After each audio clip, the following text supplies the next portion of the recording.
ఒక 4 ముంజుల్ని చక్కగా ఒలుచుకొని చిన్న చిన్న ముక్కలుగా కట్ చేసుకొని ఒక గిన్నెలో యాడ్ చేసుకోవాలండి. ఇందులో ఒక కప్పు దాకా కోకోనట్ మిల్క్‌ని యాడ్ చేసుకోవాలి. మిక్సీ జార్‌లో ఒక కొబ్బరికాయని ముక్కలుగా కట్ చేసుకొని యాడ్ చేసుకోవాలి. అందులో ఒక గ్లాస్ నీళ్లు పోసుకొని బ్లెండ్ చేసుకొని, ఆ మిల్క్‌ని స్ట్రెయిన్ చేసుకుంటే మనకి కోకోనట్ మిల్క్ అనేది రెడీ అయిపోతుంది. ఇందులో ఒక టేబుల్ స్పూన్ దాకా చియా సీడ్స్, అలాగే కొద్దిగా కుంకుమ పువ్వు రేకలు, 2 టేబుల్ స్పూన్ల పంచదార, అలాగే కొద్దిగా రోస్ట్ చేసుకున్న డ్రై ఫ్రూట్స్‌ని ఏవైనా యాడ్ చేసుకోవచ్చు. నేనైతే బాదం పలుకులు, పిస్తా పలుకులు యాడ్ చేశానండి. దీనిని ఒకసారి మిక్స్ చేసుకొని మూత పెట్టుకొని 2, 3 గంటల పాటు రిఫ్రిజిరేట్ చేసుకున్నాక మనం ఒక గ్లాస్‌లో పోసేసుకొని తాగేయడమే. అంతే, మన టేస్టీ జ్యూస్ అనేది రెడీ అయిపోయినట్టే.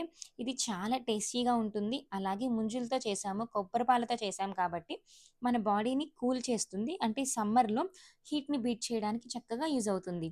ఈ సమ్మర్ హీట్‌ని బీట్ చేయడానికి ది బెస్ట్ రెసిపీ అని చెప్పొచ్చు. So, do try.